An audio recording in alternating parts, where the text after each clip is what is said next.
My name is Kennedy. Hi, and I'm Anaya. Together we are YLAG, working in the community in hopes to make a difference. Today we have our guest speaker, Sean Freeman. Would you like to introduce yourself? Yes, my name is Sean Freeman, CEO and founder of Camp Central. Today we're going to talk a little bit about student athlete and mental health. We'll do a little bit of talking and asking a little bit of questions. Hopefully we can answer some questions you guys may have involving mental health, and let's get this rolling. So, the sport that I play, I run track and cross country. Okay. It's a nice, I like running track and cross country. I think of it as a way that, I can kind of get away from my stress. I can put in my earbuds and I can go for a run. And, it's very empowering, I feel like, because a lot of people, when they think of like cross country meets, they think of just like, simple jogging. But I mean, it's not jogging, it's actual running. It's not like a full on sprint, but you have to run a pretty fast, decent pace in order to get a good time in 2 miles. Right. So it's taxing on you mentally, but you feel really strong at the end when you actually get it done and like you get a goal time. And I think I got most improved my 7th grade year. I shut off like 7 or 8 minutes from the beginning of the end to the season. All right. It has been kind of tough this year on my mental health because with COVID, I haven't really been able to play in sports, and I'm kind of sad when I like leave school and I see like kids going down to play the sport, and I'm just like, oh, I should have joined, but I was too worried about COVID.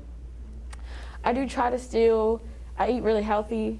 I still try to work out every day, whether that's like a crazy intense workout or I just try to get in like 10,000 steps or something. I'm still trying to keep myself in shape for the next season. Okay. That's good. That's good. Sounds good, right? May is Mental Health Awareness Month, so hence why YLAG is putting together this conversation today. Definitely. On Camp Central is our app.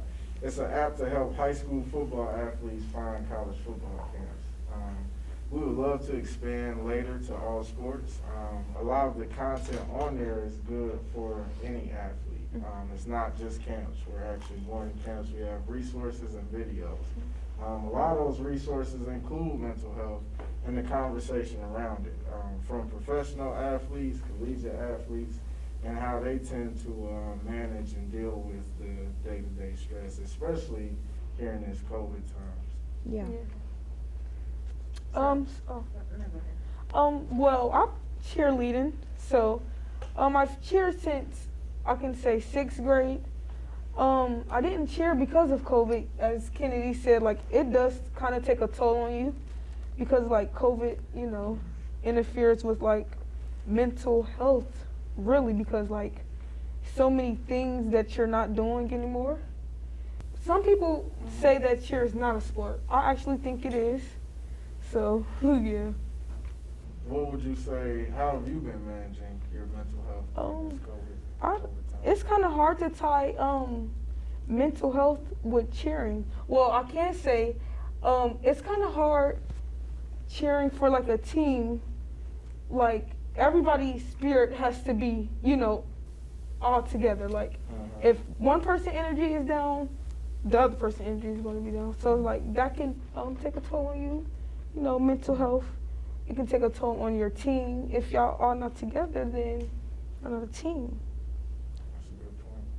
And that happened during my basketball season. Our team was really kind of all over the place, mainly because of COVID, because COVID really hit us hard, and we had to quarantine a lot, so it affected all of our confidence in the game and our team. Yeah, especially playing basketball. Y'all can imagine. You have to have a lot of confidence to play basketball. Yeah. What are some questions you think like student athletes might have for someone like myself during times like these, or just in general about being a student athlete? I think a question a student athlete would have, like for someone like you, it would probably be just how to like prioritize, because a lot of people say, you know, you're a student first and then you're an athlete. But if you're like really talented and that's your passion, you know, like trying to kind of like balance and manage those things, you know, dealing with grades and then trying to deal with keeping up with sports. So. Yeah. Okay. Go ahead. Okay, so a question I have, do you think that, okay, so you know the weekly grade check, so in order to be a student athlete, you have to have good grades. Do you think that setting the bar for students to have like a certain grade in order to be able to play that sport is a good idea? Like, do you think the weekly grade check is a good idea? Like for students? And I'll answer both questions. Mentally?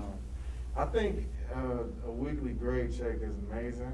It's definitely like kind of facing the problem and catching the problem before it, you know, blows up and grows into something greater, for sure. And to your point, being a student athlete is tough, you know. I would say the best way to manage it would be time management. That's a skill that doesn't go old. It's very transferable. No matter what job you have or what profession or career that you choose, you're going to have to be able to manage your time. That requires setting boundaries, you know, with your friends, sometimes families, acquaintances. But so, you know, when school time is on, being a student athlete, you got to be all school. You know, you can't. It's tough not to think on game day about the game or, you know, about the meet or whatever that a sporting event may be. But just doing your best to stay in tune and asking for help. You know, teachers are very apathetic to student athletes for that reason, because they do know they have a lot going on. How do you think being a student athlete benefits you in the long run? In the long run, you gain some skills that I believe most people don't have, especially in the professional world. As you begin to grow as a professional, you begin to see like mental stress isn't as tough for you, you know, because you've experienced physical stress. And physical stress, in my experience, is it's part mental. You know, your coaches always tell you your mind gives up way before the body. You know, so when you are able to kind of unlock that in your brain, being able to run 2 miles is something that I didn't unlock until later in my life. But once it's unlocked, though, it's like, man, you feel like you can do anything. You know? So just dealing with like emails and just communication, it'll be a breeze. Okay, one question that I did have was, do you think children play certain sports because that's what their parents want them to do? Like that's what their parents dreamed of? So funny they go story. with it? I played football, Charlotte Mass in high school. Our center at the time, he didn't want to play. His mom wanted him to play. For you guys familiar with two-a-days, like where, you know, okay, 2 practices a day. He skipped the entire first week. Skipped the first week. He was getting dropped off, fully passed, and would walk to the library. He was making a The library versus workout? Right? And he would come back, full pass in hand, as if he practiced for his mom to pick him up. His mom later found out, wasn't a nice story, but he ended up starting. He was pretty good at it. He just didn't want to play. To that point, I think parents mean well when they, you know, want their child to play. I think they can be more creative. And sometimes guys just figure out like, hey, am I pushing too hard? Well, what else do they like? You know, at that time, we're talking like 10 years ago, e-gaming wasn't as big of a thing as it is now. But, you know, you can't, if you see your child is interested in Fortnite, Hopefully figure out how to do it and start up a Twitch or a YouTube account. You know, Right. don't just push back so much. So Yeah. I think it's just being creative. I do think they mean well though. Yeah. Definitely. Joining in on that, I was gonna say, when the soccer season was about to start, my younger brother did not. He did not want to play. And my mom and dad, they didn't like force him into it, but they encouraged him. And so even though he'd, go to practice like kicking and screaming, I don't want to go, I don't want to go, he would always come back in a better mood. And he's really good. He's really talented. I mean, they need him out there. Like, you know how they have people sub and stuff? They rarely have him off. Like they need him out there. He's really fast. He's a good kicker. So I'm glad that they encouraged him to be in soccer because I think he's really talented. Yeah. Hopefully by the time he get home, he's tired. He's ready to go to bed. Keyword encourage there. Mhm. Keyword encourage. On the topic of soccer, I used to play soccer back when I was in 2nd grade, and my parents wanted me to keep playing because they believed that I could be good in the sport, but I just didn't really have the motivation to keep doing it, and now I wish that I would have kept playing the sport. Yeah. Yeah. It's literally the exact same thing. Staying motivated is a task in itself. Mhm. Oh, so this right here is about to be a little us three versus you. Oh. Do you think male sports get more attention than female sports? Like, why is it that we hear more about NFL, NBA more than we do about girl volleyball and the WNBA? That's Like, great. that question. is To your a first question I point, have. I definitely think male sports is dominated by the media and TV and things that we see. A lot of the things that we're influenced by. To your second question, I think that's because a lot of males kind of dominate just that space in general, and just being honest, even like white males. The NFL draft just happened, and not one HBCU player was drafted. Out of, I think, like 200 something plus picks, right? And I was talking to my sister and my mom and my fiance about why that was, and it's like simple. No GMs are probably a HBCU grad. So to your point, I think we need more women at the table. We need more women at the board of directors of these top media companies, and just at the table in general when these partnerships and deals are being formed. And I think that would help the sport a lot. Yeah, I remember seeing a side-by-side like comparison back during the basketball season where it was like the men's college basketball, they had like this huge workout room, and then the women's college basketball, they just had this one little rack of weights, and these men, they were getting like this big buffet of food, so like they can fuel up for their games, and like the women, they were just getting like these little trays of nasty looking food. And I think that we were able to get that to change. I think enough women, I don't know what they did, but they started posting about it and stuff, and so they actually wound up getting the food they needed and the stuff that they needed. Food can most definitely play a part in like how you perform on the field, like in your sport. Like most definitely eat something before you go out and just be out there, because you want to be like, out there with a full stomach, not full stomach, but like not a full, but drink you a little something to drink. A Gatorade, Yeah. something that you like to drink healthy. My coach Little always snack. told us like the night before a meet to eat like lots of pasta for some. Yeah, 'cause chicken Alfredo. carbs. Something. Carbs. Yeah. Carbs are good. Cause I know like if I'm fat, so like if I go out there and cheer on an empty stomach, I'm gonna be not really feeling good. Cause I'm hungry. My stomach is growling. No, that affects your mood. Yeah, it does. Yeah. And depending on what you eat, you want to make sure it's good, that it'll actually fuel your body. Yeah. You don't want junk because, like, you'll feel good at the Hot beginning, fries. but it'll burn out quickly. Yeah, hot fries, you'll be sitting there, stomach cramping up. Yeah. So most definitely make wise choices about what you eat before, games and stuff like that. For sure. It could play a part in your mental. For sure.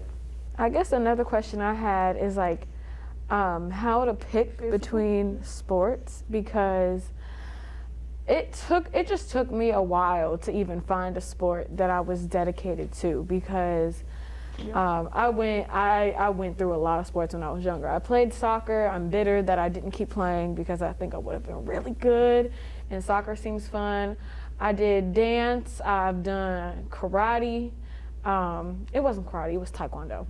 But I've done swimming. I mean, I did all these sports and I liked them, but not enough to stick with them. I stuck with karate for a few years.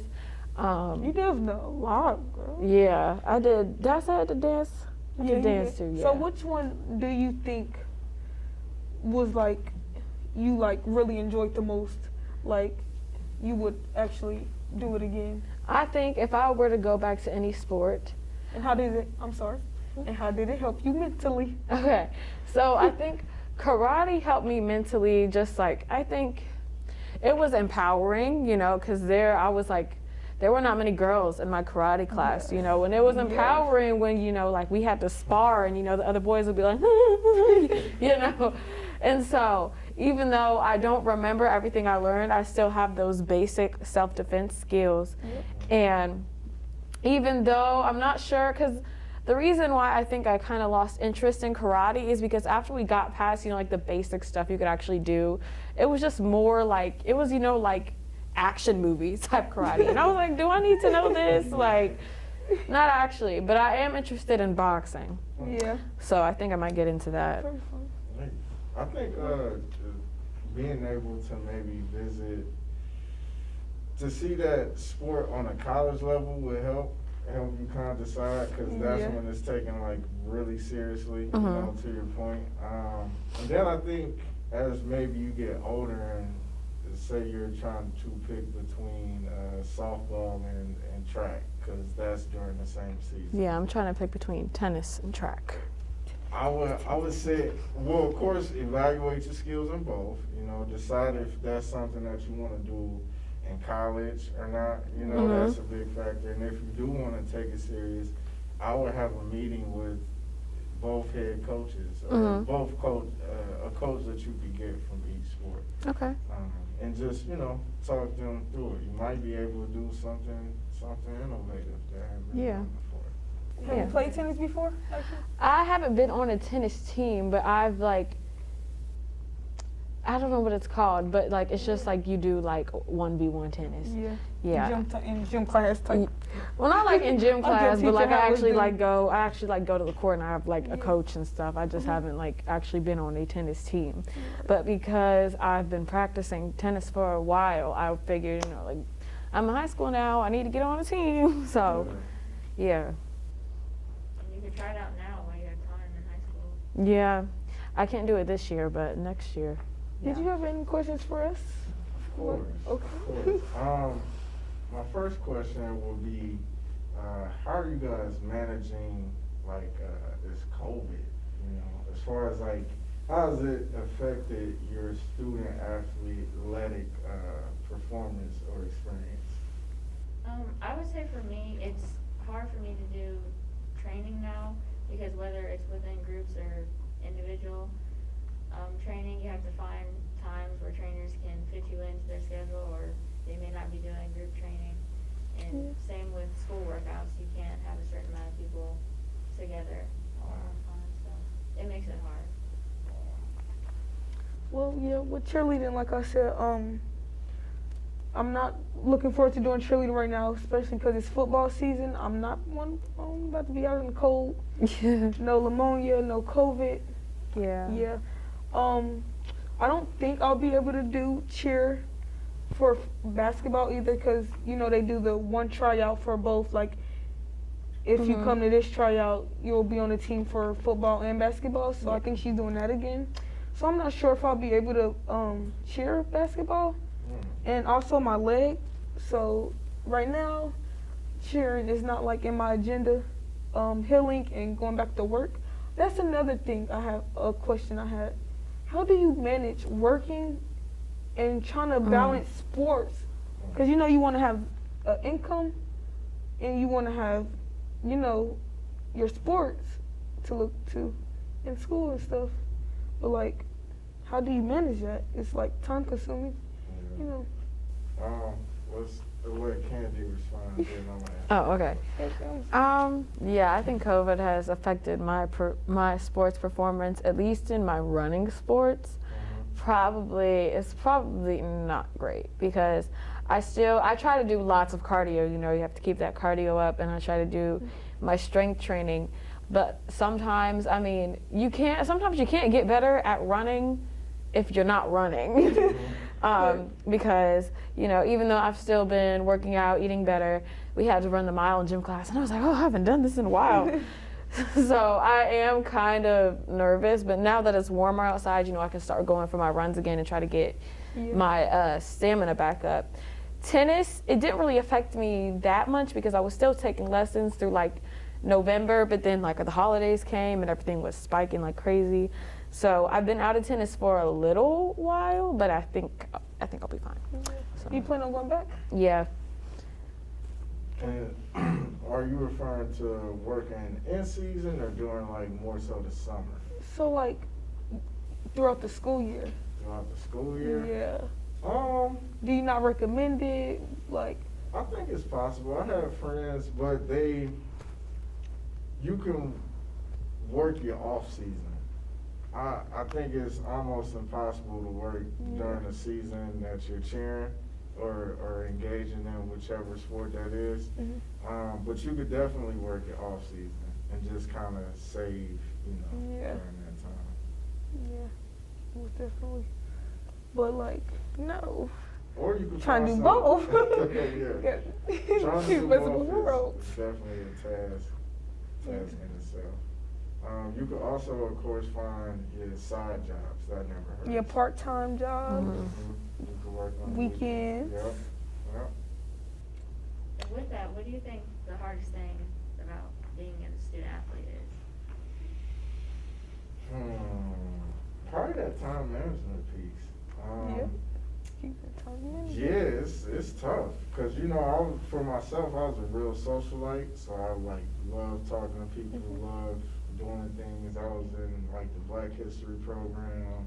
I was trying everything. I was trying to get my full high school experience, and it's tough to do that and stay really focused on the sport. And at times I think like, man, I probably could have really focused a lot more on just that sport and then, you know, light years ahead.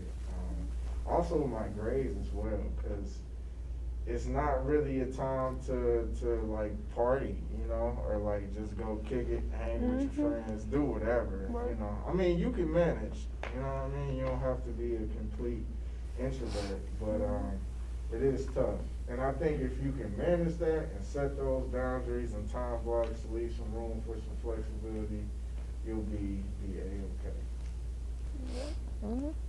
You know, because when we say time management, not even with just like school and work, like other things too, you know, people have lives outside of school and working, school and sports, like people have other things to take care of. So like time management, maybe like a calendar, planning your stuff out like in an agenda, something to keep your time management like, you know, together.